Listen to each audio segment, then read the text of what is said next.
Somewhere beyond the sea, somewhere waiting for me.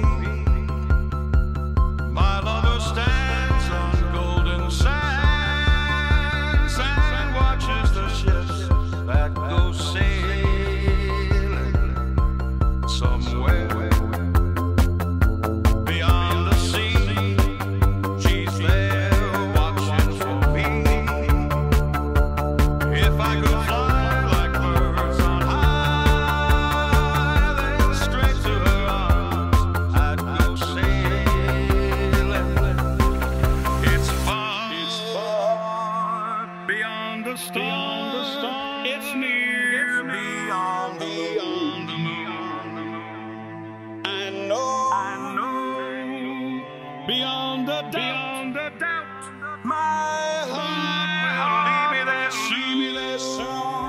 We'll meet beyond the shore. We'll kiss just as before. Happy we'll be beyond the sea, and never again go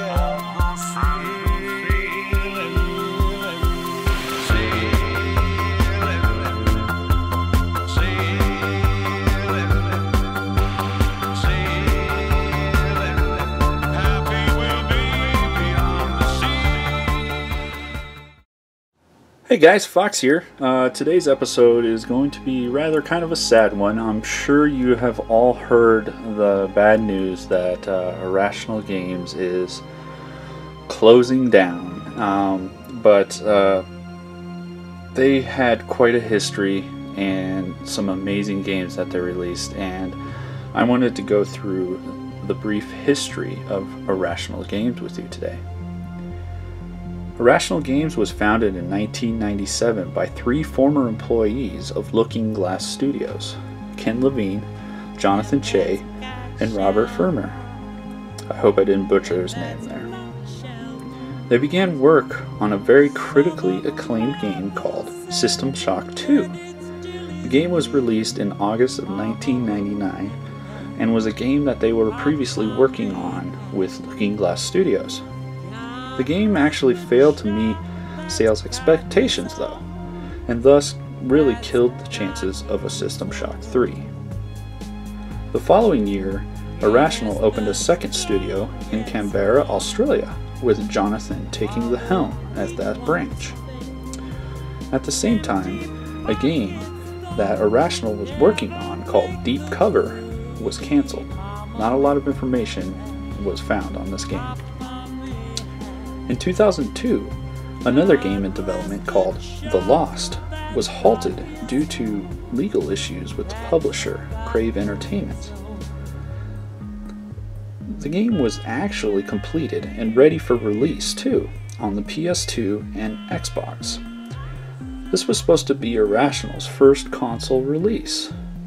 The game was 100% complete and was unfortunate that it did not get released. Although it was bought out and ported over to in India under a different name, I think Agni. Later in 2004, the studio received awards for Best Game of 2004 and Best PC Game in the Australian Game Developer Awards for their critically acclaimed and fan favorite Tribe's Vengeance. A year later, Irrational moves into a larger office space in Quincy, Massachusetts. In 2006, Irrational Games is acquired by Take-Two Interactive under the 2K Games publishing arm. There are also rumors that a System Shock 3 may be in development even after they thought it was long dead. In 2007, a spiritual successor to the System Shock series is to be released called BioShock.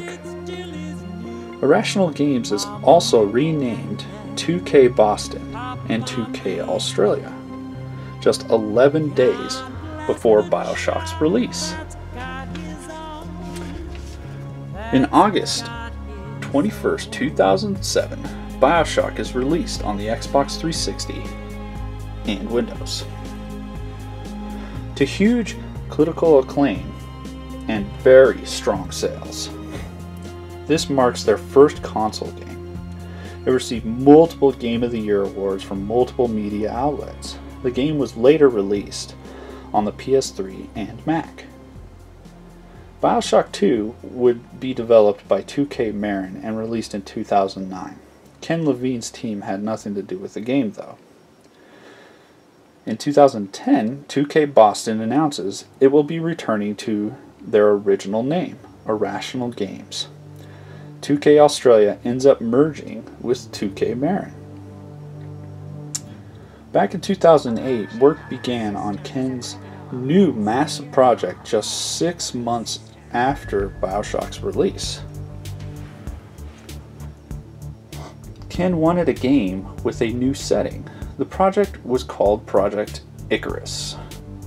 The work went on for 2.5 years in secrecy until August 2010 when BioShock Infinite was announced. They toyed with using Rapture again, but decided to go with the city in the sky, Columbia. Central to the game was the character Elizabeth, who Levine wanted to be more of an emotional driver and companion to the player, rather than an escort mission like a lot of people thought.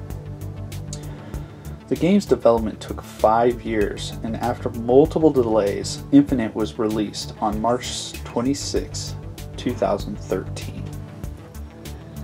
Later in 2013, multiple DLC packs were released to include Clash in the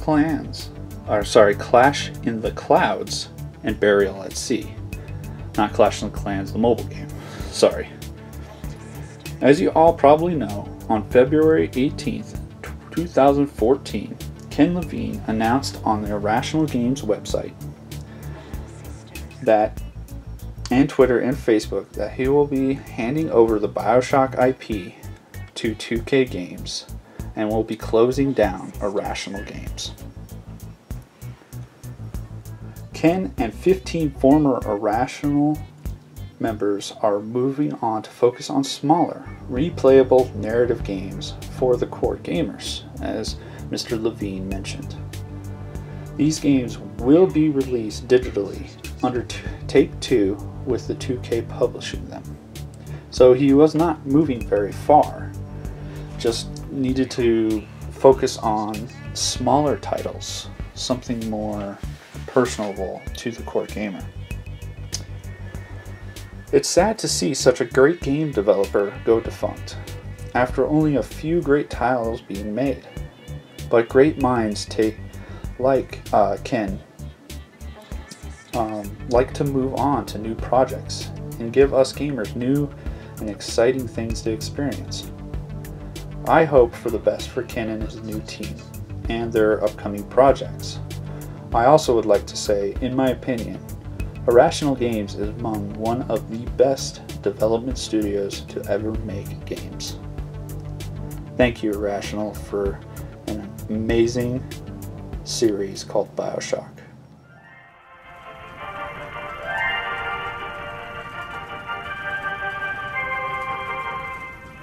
I am Andrew Ryan, and I'm here to ask you a question. Is a man not entitled to the sweat of his brow? No, says the man in Washington, it belongs to the poor. No, says the man in the Vatican, it belongs to God. No, says the man in Moscow, it belongs to everyone. I rejected those answers. Instead, I chose something different. I chose the impossible.